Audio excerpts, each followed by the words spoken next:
We're on our way to Banaan Museum in Lingayen, but first we drop by the Binmaley Museum, nestled along the route to our destination.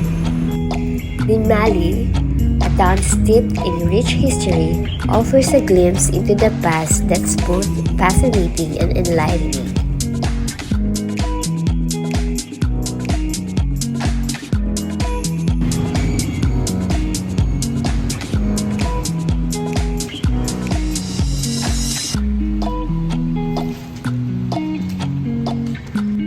Among the notable displays are the collection of Philippine paper bills dating back to the Spanish period, serving as tangible reminders of the country's economic evolution.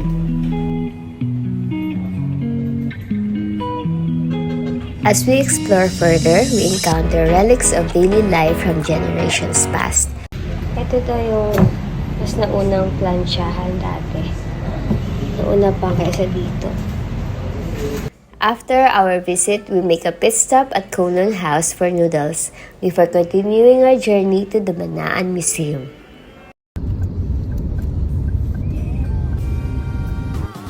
Welcome to our Banaan.